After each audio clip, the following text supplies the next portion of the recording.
माननीय मुख्यमंत्री जी डॉक्टर मोहन यादव जी के साथ साथ सम्मानीय अतिथिगण कार्यक्रम स्थल पर पधार चुके हैं और सबसे पहले साथ साथ हमारे भारत के केंद्रीय मंत्री श्रीमान ज्योतिरादित्य सिंधिया जी, माननीय श्री नरेंद्र सिंह तोमर जी, हमारे जल संसाधन मंत्री श्री तुलसीराम सिलावट जी हमारे बीच पधार चुके हैं। और सबसे पहले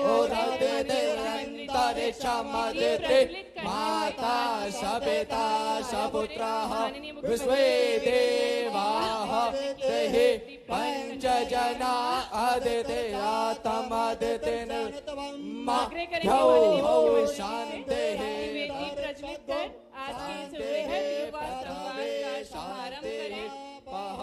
शान्तिरोकदयः शान्तिः आज जन कल्याण का पर्व हम मना रहे हैं। स्वस्ति वाचन के साथ इस शुभ दीप को माननीय मुख्यमंत्री जी के शुभ कर कमलों द्वारा प्रज्वलित किया जा रहा है।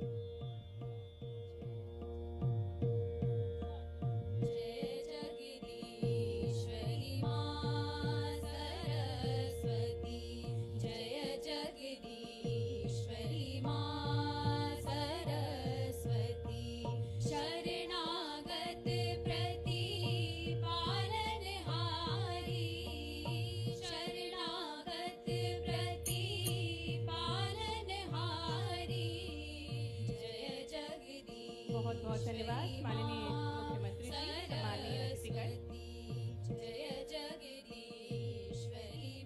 बदलते सवरते निखरता मध्य प्रदेश जिसकी कमान संभाले हुए हमारे यशस्वी मुख्यमंत्री जी का एक बार पुनः जोरदार तालियों के साथ हार्दिक स्वागत है, हार्दिक अभिनंदन है।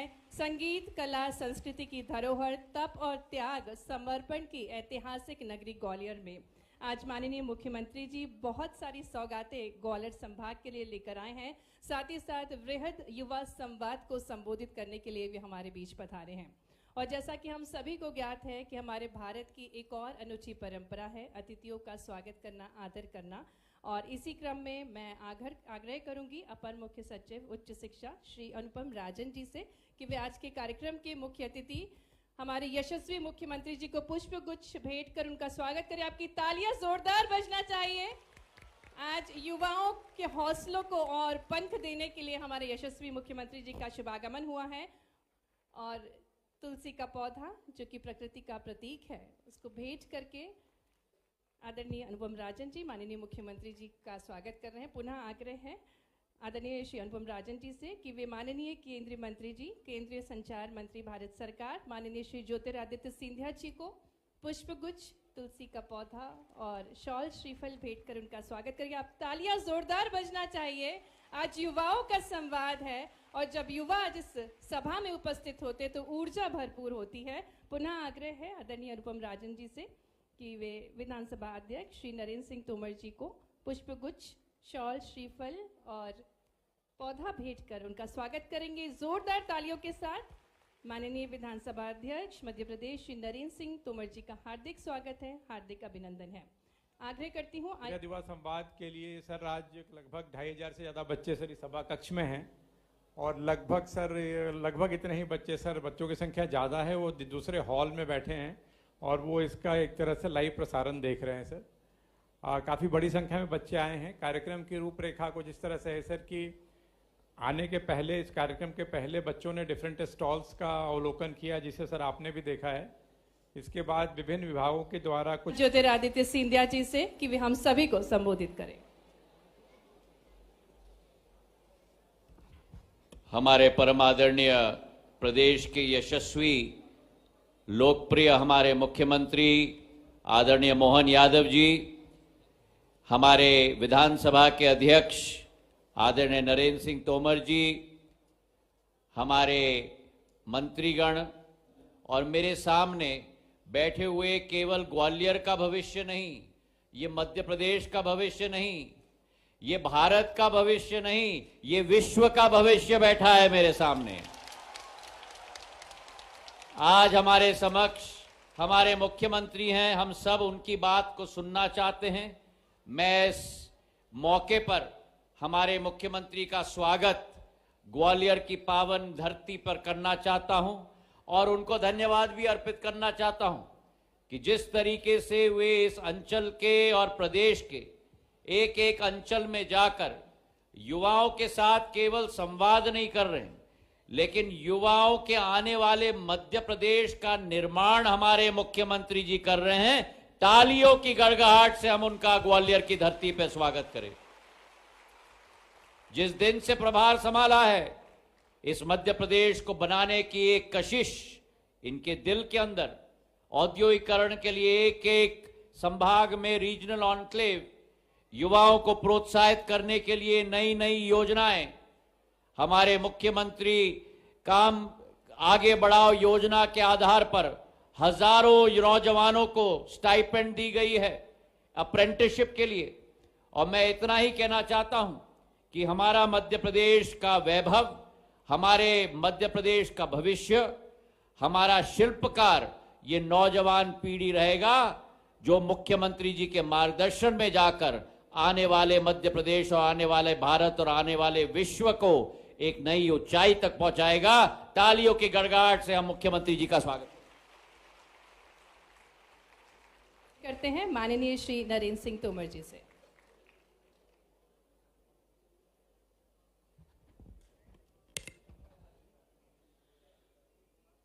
आज के इस गरिमामयी अवसर पर हम सब के मध्य विराजमान हमारे राज्य के यशस्वी, लोकप्रिय और ऊर्जावान मुख्यमंत्री माननीय डॉक्टर मोहन यादव जी, इस अवसर को और सुशोभित करने के लिए हम सब के मध्य विराजमान केंद्र सरकार के संचार मंत्री और यशस्वी नेता आदरणीय ज्योतिरादित्य सिंधिया जी, लौह पुरुष सरदार पटेल जी की भी जयंती है। मैं इस अवसर पर उनके चरणों में भी अपनी ओर से बहुत बहुत नमन इस अवसर पर प्रस्तुत करता हूं। इस अवसर पर आज युवा संवाद का आयोजन किया गया है। माननीय मुख्यमंत्री जी, आप सभी बच्चों से संवाद करने के लिए ग्वालियर की इस पावन धरा पर उपस्थित हुए हैं। मैं भी आप सब की ओर से उनका हृदय से बहुत बहुत स्वागत करता हूं, बहुत बहुत अभिनंदन करता हूं। हम सब जानते हैं कि कोई भी संस्था हो, कोई भी क्षेत्र हो, कोई भी राज्य हो या कोई भी देश हो, उसका भविष्य नौनिहाल बच्चे ही हुआ करते हैं। और जो तरुणाई आज मुख्यमंत्री जी के संवाद कार्यक्रम में उपस्थित है, मैं यह विश्वास पूर्वक कह सकता हूं कि मंच पर जो लोग हैं उनमें से कौन रहेगा कौन नहीं रहेगा, लेकिन जब आज़ादी के 100 वर्ष पूरे होंगे और यह भारत विकसित भारत के रूप में पूरा दुनिया देखेगी, उस समय आप सब नौनिहाल बच्चे उसके साक्षी बनोगे, यह मैं विश्वास पूर्वक कह सकता हूं। और इसलिए आप सब ने अनुभव किया होगा कि बार बार प्रधानमंत्री जी जब भी कार्यक्रम करते हैं तो 2047 की बात जरूर करते हैं। वह बात इसलिए भी जरूरी है कि भारत विकसित भारत के रूप में तब्दील हो, यह एक कार्यक्रम और एक व्यक्ति के बस की बात नहीं है। इसमें सभी को साथ चलने की जरूरत है, सभी को योगदान करने की जरूरत है। और विशेष रूप से आप सब लोगों की जिम्मेवारी है कि जिस विकसित भारत के नागरिक आने वाले कल में आप बनने वाले हो, उस इमारत को खड़ा करने में आप सबका ज्यादा से ज्यादा योगदान कैसे हो सकता है, यह सुनिश्चित करने के लिए आपको कदम से कदम और कंधे से कंधा मिलाकर निश्चित रूप से काम करने की आज समय की आवश्यकता है। इतिहास इस बात का साक्षी है कि जब जब तरुणाई ने करवट ली है तब तब परिवर्तन आया है। हम आजादी के युद्धों को भी अगर याद करें तो हम सब लोगों को ध्यान में आएगा 1857 के संघर्ष में जब महारानी लक्ष्मीबाई युद्ध का नेतृत्व कर रही थी तो उस समय महारानी लक्ष्मीबाई की उम्र भी आप सब लोगों की उम्र के बराबर ही थी। जब दूसरा स्वतंत्रता संग्राम हुआ तो चाहे चंद्रशेखर आजाद हो, चाहे सरदार भगत सिंह हो, सुखदेव हो, राजगुरु हो, ये सारे स्वतंत्रता सेनानी जिन्होंने भारत माता के पैरों में पड़ी हुई स्वतंत्रता की बेड़ियों को काटने के लिए अपने प्राणों का बलिदान किया, तब भी इनकी उम्र 20, 22 और 23 साल की थी। और आप सब इस बात को भी ध्यान रखेंगे कि अगर देश में आध्यात्मिक क्रांति भी हुई, चाहे स्वामी विवेकानंद ने देश को जगाया और चाहे जगत गुरु शंकराचार्य जी ने इस देश को 4 मठों के साथ बांधने के लिए प्रयत्न किया और सारे भारत का भ्रमण किया, पदयात्रा की, उस समय भी उनकी अवस्था और आयु युवा अवस्था ही थी। तो इतिहास इस बात का साक्षी है कि जब जब किसी नौजवान ने संकल्प किया है तो परिवर्तन आया है, नई इमारत खड़ी हुई है और सारी दुनिया का दिग्दर्शन करने का जो श्रेय है वो उस कालखंड के युवाओं को मिला है। आज समय की आवश्यकता है, हम सब विकसित भारत की यात्रा में काम कर रहे हैं। मेरा आप सबसे प्रार्थना है कि आप सबकी दिशा मुख्यमंत्री जी के नेतृत्व में ऐसी तय होनी चाहिए कि आप सब संकल्प करें 2047 में भारत विकसित भारत के रूप में तब्दील होगा और मैं इसमें अधिक से अधिक योगदान करूंगा। बहुत बहुत धन्यवाद।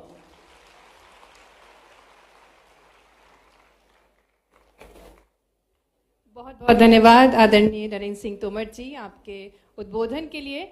और अब हम आग्रह करेंगे माननीय मुख्यमंत्री जी से, सम्मानीय अतिथिगणों से कि वे हित लाभ वितरण करने की कृपा करें। और इसी क्रम में सबसे पहले आमंत्रित करते हैं श्री हरिशरण गोस्वामी को मंच पर, जिन्हें उद्यानिकी तथा खाद्य प्रसंस्करण विभाग ग्वालियर प्रधानमंत्री सूक्ष्म खाद्य उद्यम उन्नयन योजना के अंतर्गत आपको 21,60,000 रुपए की राशि, आप हर्बल जूस सेंटर और मशरूम प्रसंस्करण का व्यवसाय करते हैं और अपने प्रसंस्करण को बढ़ाने के लिए ये राशि प्राप्त कर रहे हैं। जोरदार तालियों के साथ हम हितग्राहियों का मंच पर स्वागत करें। और इसी क्रम में आगे बढ़ते हुए हमारे साथ मंच पर हैं श्री हरिशरण गोस्वामी जी, जिन्हें 21,60,000 रुपए की राशि दी जा रही है। उनके व्यवसाय में वृद्धि करने के लिए ये राशि दी जा रही है। मंच पर आमंत्रित करते हैं श्री प्रेम सिंह कुशवाहा को, जिन्हें नगर निगम ग्वालियर द्वारा पीएम स्वनिधि योजना के अंतर्गत 50,000 रुपए की राशि दी जा रही है। आप लोगों को बता दें कि आप पूर्व में 10,000 रुपए का लोन लेकर उसे लौटा चुके हैं, पुनः आपने 20,000 का लोन लिया और अब आप अपने व्यवसाय को बढ़ाने के लिए 50,000 रुपए की राशि प्राप्त कर रहे हैं। दाबेली का ठेला लगाते हैं। जोरदार तालियां हो जाए प्रेम सिंह कुशवाहा के लिए। इसी क्रम में सुश्री अनुराधा गुप्ता को मंच पर हम आमंत्रित करेंगे। आपको आईटीआई ग्वालियर द्वारा मुख्यमंत्री सीखो कमाओ योजना के अंतर्गत stenographer Hindi on job training का कॉन्ट्रैक्ट लेटर दिया जा रहा है। जोरदार तालियां। युवाओं को सशक्त करने के लिए ये अनूठी योजना है। और अब श्री वैभव दीक्षित को हम आमंत्रित करेंगे। आपको स्मार्ट सिटी ग्वालियर द्वारा इंक्यूबेशन सेंटर से आपने अपने स्टार्टअप की शुरुआत की, फिज रोबोटिक सॉल्यूशन प्राइवेट लिमिटेड, और आप सफलतापूर्वक अपना स्टार्टअप संचालित कर रहे हैं और दूसरों को भी रोजगार प्रदान कर रहे हैं। न सिर्फ देश विदेशों तक अपनी सेवाएं पहुंचा रहे हैं। जोरदार तालियां हो जाए वैभव दीक्षित के लिए। श्रीमती ममता को हम मंच पर आमंत्रित करेंगे। आपको बता दें लीड बैंक द्वारा स्टैंड अप इंडिया लोन कुटीर उद्योग के अंतर्गत आपको 1 करोड़ का चेक दिया जा रहा है। आप आटा उत्पादन मिल की इकाई संचालित करती हैं। 1 मीट्रिक टन आटा उत्पादन करती हैं और 15 व्यक्तियों को आप रोजगार प्रदान करती हैं। बहुत सारी शुभकामनाएं श्रीमती ममता को। और इसी क्रम में सुश्री निधि अख्तर को मंच पर आमंत्रित करेंगे। आपको कृषि विभाग द्वारा नमो ड्रोन दीदी योजना के अंतर्गत इफ्को के माध्यम से एक ड्रोन, एक इलेक्ट्रिक गाड़ी का जनरेटर दिया जा रहा है, प्रशंसा पत्र, और आप 2250 एकड़ जमीन पर नैनो उर्वरक छिड़कती हैं। बहुत सारी शुभकामनाएं सुश्री निधा अख्तर को। बहुत बहुत धन्यवाद माननीय मुख्यमंत्री जी। सम्मानीय अतिथिगण, आज युवाओं के हौसले बुलंद हैं, नारी आत्मविश्वास से भरी हुई है, अन्नदाता खुशहाल है, और ये सब संभव हो पाया है माननीय प्रधानमंत्री जी के मार्गदर्शन में, हमारे मुख्यमंत्री जी के प्रयासों से। अब वो स्वर्णिम पल है जब ग्वालियर के गौरव को बढ़ाने की बात है, और आज हम इसी के अंतर्गत आग्रह करने जा रहे हैं माननीय मुख्यमंत्री जी से कि वे रिमोट का बटन दबाकर 1202 करोड़ की लागत से विभिन्न विकास कार्यों का भूमि पूजन, लोकार्पण और कार्य शुभारंभ करें। साथ ही में जिला ग्वालियर में नगर निगम ग्वालियर के अंतर्गत अमृत 2.0 चंबल प्रोजेक्ट, चंबल नदी एवं कोतवाल डैम से महानगर ग्वालियर पानी लाने हेतु पेयजल योजना, कुल राशि 458 करोड़ 48 लाख रुपए करोड़ की कार्यों का शुभारंभ। बहुत बहुत धन्यवाद।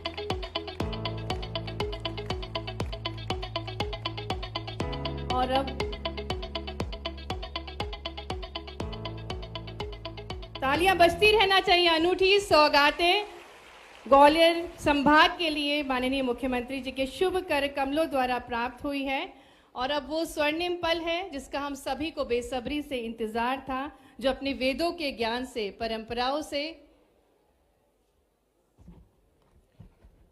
इतनी ज्यादा घोषणाएं और इस कार्यक्रम के अंतर्गत प्रधानमंत्री जी की विचारधारा को आगे बढ़ाते हुए मुख्यमंत्री जी लाए हैं। लेकिन खास करके हम इन चीजों में इसे भूले ना कि सबसे बड़ी सौगात जो आज मुख्यमंत्री जी दे रहे हैं कि 2050 तक ग्वालियर शहर के लिए पानी की किल्लत नहीं होगी। 450 करोड़ रुपए की चंबल नदी से पानी लाने की योजना, आपके आने वाली पीढ़ी तक भी पानी की कमी नहीं रहेगी।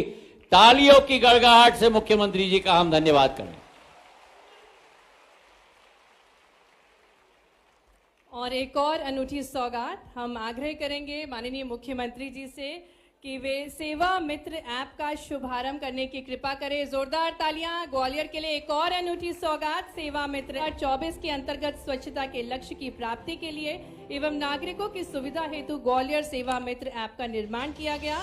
इस ऐप के माध्यम से नागरिक स्वच्छता से जुड़ी हुई शिकायतें दर्ज करवा सकते हैं, साथ ही सभी नोडल एवं विभाग के अधिकारियों से सीधे संपर्क कर सकते हैं और नगर निगम की अन्य सुविधाओं का लाभ प्राप्त कर सकते हैं। इस ऐप के माध्यम से नगर निगम भारत माता की विनम्र निवेदन माननीय मुख्यमंत्री जी से उद्बोधन के लिए। जन कल्याण पर्व और पर्व के अवसर पर हमारे प्रदेश का सबसे गौरवशाली नगर कोई है तो ग्वालियर है। गालब ऋषि की धरती पर मैं आपको प्रणाम करता हूं, अभिनंदन करता हूं। हर काल, हर युग, हर समय जिसकी अपनी एक अनूठी पहचान रही है, और यहाँ के सलीके तो ऐसे हैं जिसके बारे में कुछ दुनिया में कोई जाने ना जाने। बड़ी अदब के साथ दोस्ती करो तो जीवन भर के लिए, और ठन गई तो भगवान भी नहीं बचा सकता है। ग्वालियर की अदा और ग्वालियर की गजक, और क्या कौन से लड्डू, अटल जी भी क्या जिसकी प्रशंसा करते थे, भागदरा के लड्डू। मैं तो ये समझ नहीं पाया, भागदरा गलत से हो गया होगा। ये भाग्यवान के लड्डू बोलना चाहिए, जिसके भाग्य में उसी को मिलेंगे। आज के इस अवसर पर हमारे केंद्रीय मंत्री श्रीमान ज्योतिराज सिंधिया जी, हमारे सभापति श्रीमान नरेंद्र सिंह जी तोमर, अध्यक्ष विधानसभा मध्य प्रदेश, मंच पर विराजमान हमारे प्रभारी मंत्री श्रीमान तुलसीराम सिलावट जी, माननीय मंत्री राकेश शुक्ला जी, माननीय सांसद भारत सिंह कुशवाहा जी, माननीय अभय जी, मोहन सिंह जी राठौड़, मनोज तोमर जी, हमारे कौशल शर्मा जी, समस्त अतिथिगण और आप सब। लंबा हो जाएगा भाषण न देते हुए, मैं सीधे सीधे बात करना चाहूंगा। आज आपके इस ग्वालियर के अंदर एक ऐतिहासिक रूप से खास करके साइंस की दुनिया का एक अनूठा संग्रहालय का शुभारंभ हुआ है। मुझे इस बात की प्रसन्नता है, हमारी भूगर्भीय हलचल के साथ पृथ्वी की उत्पत्ति कैसे हुई, पृथ्वी की उत्पत्ति के साथ साथ बाकी घटनाओं में धीरे धीरे करके ये जो जनजीवन दिखा है, ये जनजीवन कैसा हुआ, इसका थोड़ा संवाद करेंगे। मेरे सामने सारे विद्यार्थी बैठे हैं। ओपन माइक कहीं है क्या, दे सकते किसी को? किसी के पास है कॉर्डलेस? अच्छा ये बताओ कि चंद्रमा और पृथ्वी का दोनों का संबंध है, तो चंद्रमा की उत्पत्ति किस तरह से हुई, कोई बताएगा अपने में से? कोई हाथ खड़ा करेगा इधर से? हाँ जरा बताइए, बेटी हाथ खड़ा कर रही, दो भैया उसको हाथ। सर नमस्ते। सर चंद्रमा की उत्पत्ति पृथ्वी से मानी जाती है। जैसे ध्रुवीय बल के द्वारा मानी जाती है कि चंद्रमा जब ध्रुवों की ओर जाता है ना, तो पानी के गुरुत्वाकर्षण बल के कारण पृथ्वी का कुछ भाग टूटकर अलग हो गया है। इसीलिए चंद्रमा और पृथ्वी में समानता है, गुणों में भी और वहां पे जो भी प्राकृतिक रूप से पाया जाता है उसमें भी। ये तो अच्छी बात है, लेकिन आधा सत्य बेटा, आधा बाकी रह गया अभी। सर मैं माफी चाहती हूँ, लेकिन मुझे इतना ही। लेकिन जोरदार नाम बता दो, तुमने बहुत अच्छा उत्तर देने का प्रयास किया। सर मेरा नाम अंजलि रावत है, मैं साइंस कॉलेज की छात्रा हूँ, बीएससी 3rd ईयर। बहुत अच्छा, बहुत। अंजलि के लिए ताली बजाओ भाई। और कौन बताएगा? चंद्रमा की उत्पत्ति ज्यादा कठिन हो गया क्या? चलो मैं ही बता देता हूं। जब पृथ्वी हमारी अपनी आग के गोले से धीरे धीरे ठंडी हुई और ठंडी होने के बाद नीचे भूगर्भीय चट्टानें वगैरह बन गई और धूल वूल पर्याप्त जम गई, उसके बाद एक दिन उल्कापात होता, ऊपर से कोई दूसरे ग्रह का पिंड गिरता है और पिंड से जैसे ही पृथ्वी की टक्कर होती तो एक धूल का गुबार ऊपर उठता है और धूल का गुबार पहले तो लंबा रहता है 8-15 दिन, लेकिन फिर एक चुंबकीय जो गुरुत्वाकर्षण की अपनी कक्षा है पृथ्वी की, उस कक्षा के आधार पर वो अपनी पृथ्वी से दूर नहीं जा पाता है और आखिरकार 1 महीने में ही वो गोल आकार बन जाता है और वो अपनी पृथ्वी के चारों ओर चक्कर लगाने लग जाता है। इस प्रकार से चंद्रमा की हमारे अपने पृथ्वी से उत्पत्ति हुई है। बहन का बात का उत्तर सही है, मैंने पहले का जोड़ने का प्रयास किया। अरे बात समझ में आई तो कम से कम समर्थन तो कर दो।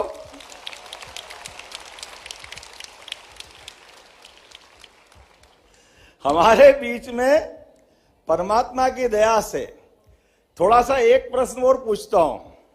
कोई ने कहा कि मैं ग्रह नक्षत्र पे विश्वास नहीं करता, तो सरल उदाहरण से ग्रहों पे विश्वास, यहां जितने बैठे कोई ऐसा है कि जो ग्रह को नहीं मानता, तो वो कोई हाथ खड़ा करके बताए कि मैं ग्रहों का असर नहीं मानता हूं, ग्रहों की मेरे जीवन में कोई रोल नहीं है। थोड़ा सा कठिन है क्या? उल्टा बोल देता हूं, ग्रहों का अपने जीवन पे क्या असर आता है, ये खगोलीय घटना से जोड़ के नहीं बता रहा हूं, सीधे सीधे हमारे बीच फिजिक्स से जोड़ रहा हूं। अच्छा ये बताओ, हमारी घड़ी काहे से चलती है? काहे से चलती है? कौन कौन कह रहा सेल से? हाथ खड़े करो। मैं कह रहा आप सब फेल।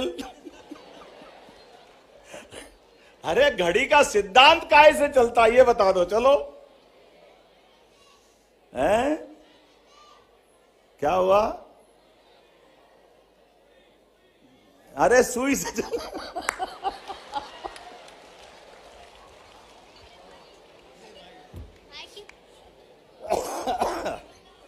कोई सुई से बताएगा, कोई सेल से बताएगा।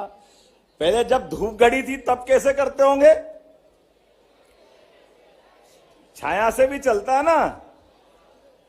तो अब ये तो गलत हो गया, सुई भी फेल हो गई, सेल भी फेल हो गया, तो घड़ी काहे से चलती है महाराज?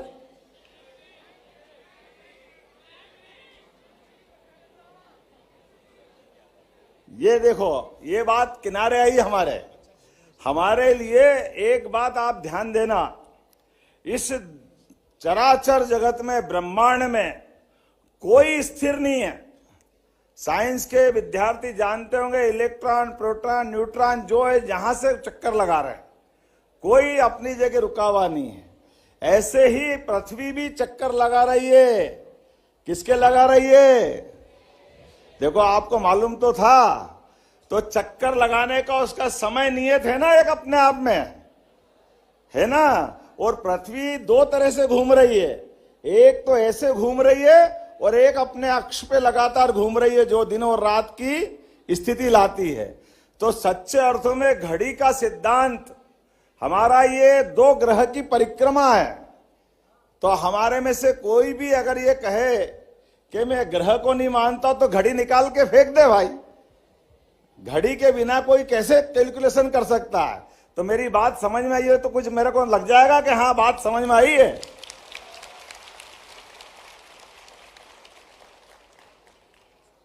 ये एक नहीं, ऐसी कई सारी बातें हमारे जानकारी में भी होना चाहिए।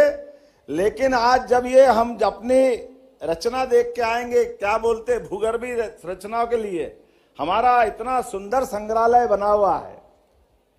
ये हमारे बीच में साधु संतों को 108 और 1008 की डिग्री मिलती है। कोई बताएगा कि 108 की डिग्री क्यों मिलती है? साधु संत अपने नाम के आगे 108। हाथ खड़े करके बताओ, बैठे बैठे मत बताओ, पोल खुल जाएगी तुम्हारी।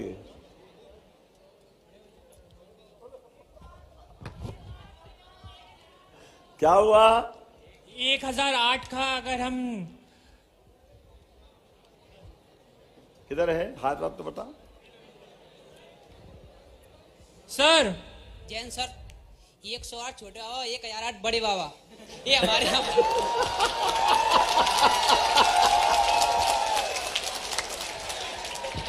भारत माता की जय।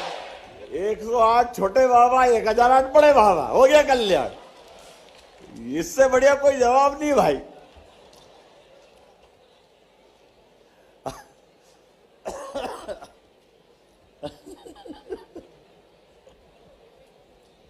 अच्छा ये बताओ, अपने में से ये थोड़ा सा ज्यादा हो गया मेरा, इसको समेटना पड़ेगा।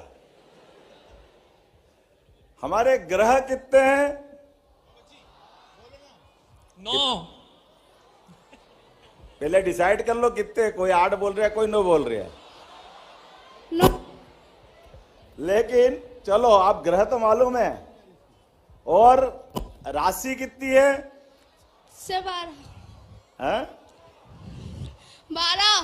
12। और नक्षत्र कितने हैं? सर 9। सर किधर 9 है? तुम तो सही बताओ, सर 9 ही है। कहाँ हो? सर इधर, सर फर्स्ट रो में।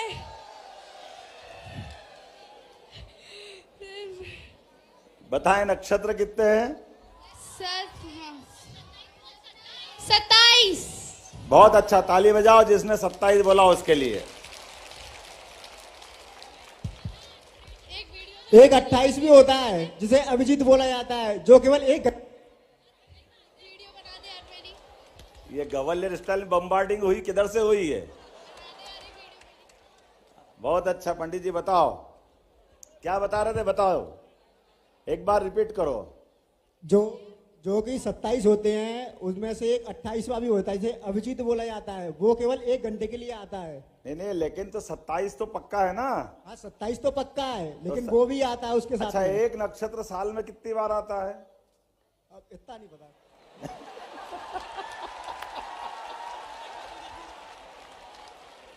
वो तो कोई बात नहीं, चलेगा। आपने आधा बुलाया, जोरदार ताली बजाओ इनके लिए भी। आपने पंडित जी ने 27 तो किए, ये तो अच्छा हुआ, बाकी तो 27 भी नहीं बता रहे हैं। एक बार फिर जोरदार ताली बजाओ इनके लिए। अच्छा, ये 27 के बारे में बता देता हूं। एक नक्षत्र साल में 4 बार आता है, तो साल में 4 बार आया तो 4 का गुणा अगर 27 में कर दो कितना हो गया? 108। हमारी यूजी की पढ़ाई और पीजी की पढ़ाई, आप किसी में भी अपनी यूजी पीजी करो, लेकिन स्नातक और स्नातकोत्तर ही बोला जाता है ना। ऐसे हमारे साधु संत भी साधना जब करते हैं तो साधना के दरमियान उनने 1 साल का तप किया, अर्थात 1 साल में 4 बार नक्षत्र आएंगे, सभी 27, तो 108, और 1 साल से ज्यादा जो तप किया वो 1008। जोरदार आप ताली बजाकर इनकी बात की पूर्ति कर देते हैं। अब हमारे समय की गणना के लिए दुनिया भर में हर जगह समय की गणना का मूल बिंदु क्या है, कैसे करते हैं? ये मैंने इसलिए बात कही कि एक तो आपने भूगर्भीय बातों को समझने के लिए यहां इस संग्रहालय में जाओगे तो आपको सारी बात मालूम पड़ेगी, और ये मैं जो बात बता रहा हूं ये समय की गणना के लिए हमारे पास इसी राज्य की पुरानी राजधानी उज्जैन, काल की गणना की नगरी, महाकाल का मतलब काल का, और काल मतलब समय, और समय की गिनती करने का तरीका ये प्राचीन ज्ञान विज्ञान है। और प्राचीन ज्ञान विज्ञान से आपकी जानकारी के लिए बता दूं, ये जो 12 राशि है हमारी, अभी थोड़ा कठिन हो जाएगा, मैं ही बता देता हूं। 12 राशि का भी एक पथ है। कौन है ज्योतिष का विद्यार्थी अपने में से? कोई है क्या ज्योतिष विद्यार्थी यहां? पंडित जी हाथ नहीं खड़े कर रो।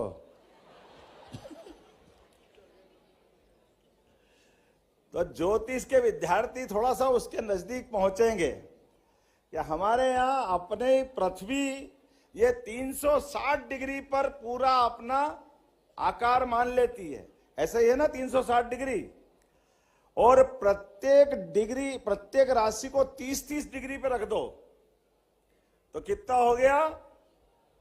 भारतीय हो गया 360। तो ये आपने में से कोई भी प्रत्येक राशि में इसका हिसाब लगा सकता है कि कौन सी राशि कब कितनी डिग्री पे जाएगी। ये हमारे अपने प्राचीन विज्ञान के लिए। इसलिए दुनिया के अंदर समय गणना की अगर बात करोगे तो दुनिया में समय गणना या तो सूर्य से या चंद्र से जोड़ते हैं। ये एकमात्र भारत है जिसका प्राचीन विज्ञान अपने नक्षत्र की गणना के आधार पर सूक्ष्मतम गणना करता है। अपनी सनातन संस्कृति के लिए जोरदार ताली आनंद से लो कि हमारी गणना सबसे शुद्ध है। दोनों घटनाओं में फर्क पड़ सकता है, सूर्य और चंद्र में, लेकिन नक्षत्रों की गणना में कभी गलती नहीं हो सकती। इसलिए प्राचीन से प्राचीन जब भी सूर्य ग्रहण चंद्र ग्रहण निकालना हो तो हमारे पंचांग से पंडित जी फटाक से निकाल देते हैं। आज के इस अवसर पर वैसे तो मैं बहुत सारी बातें कर सकता था, लेकिन आज अपने में लगा कि थोड़ा भारी हो रहा है। हमारे यहाँ इस ग्वालियर के अंदर यशस्वी प्रधानमंत्री ने आज ये मान के चलो इस साल की पूरे देश के अंदर सबसे बड़ी सौगात क्या दी है, कोई बताएगा? मध्य प्रदेश के लिए सौगात मिली है, बताएं कौन बता रहे? कुछ बोल रहे क्या गुजर साहब?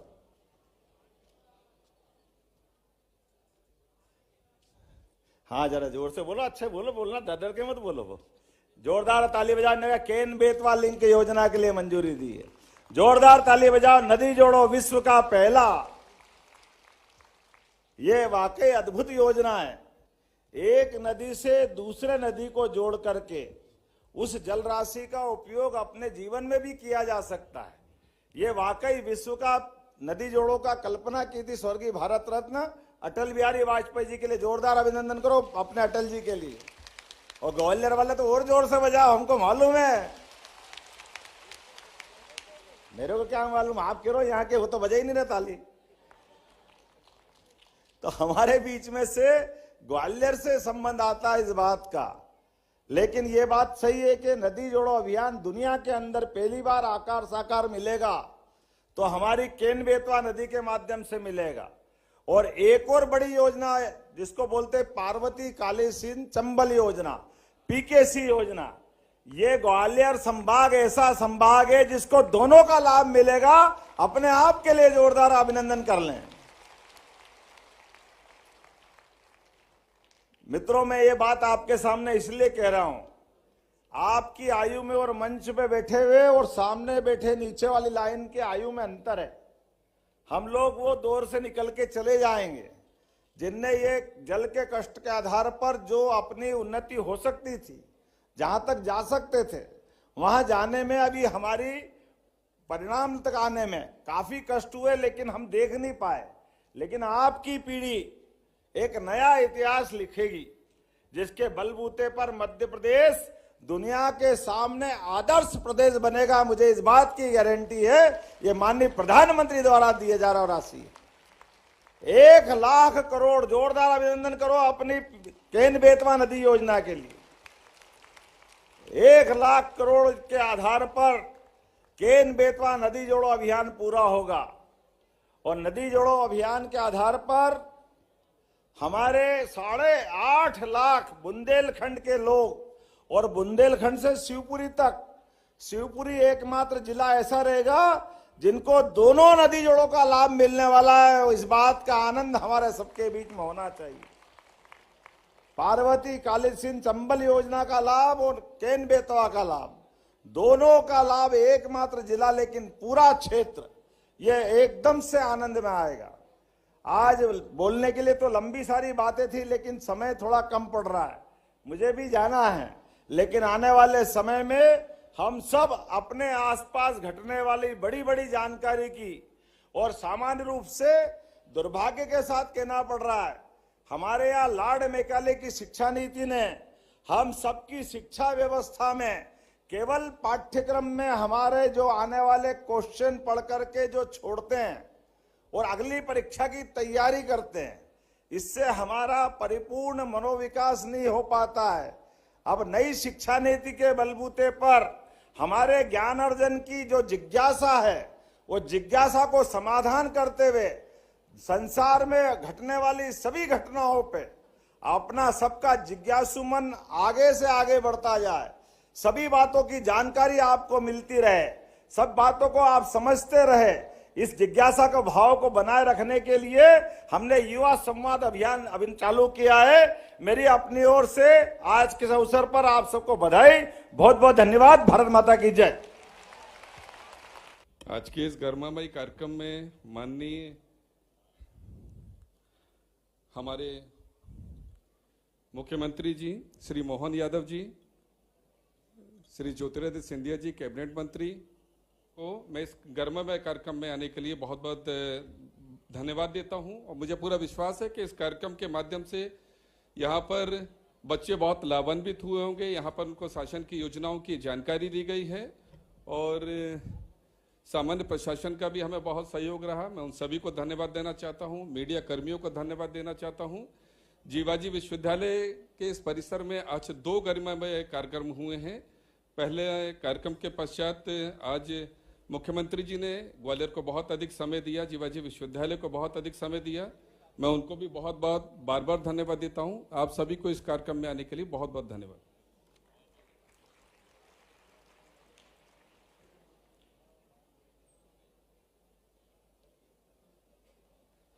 हार्दिक धन्यवाद माननीय मुख्यमंत्री जी का। आप हमारे बीच पधारे और हमारे युवाओं के हौसलों को बुलंद किया और भारत माता के जयकारों के साथ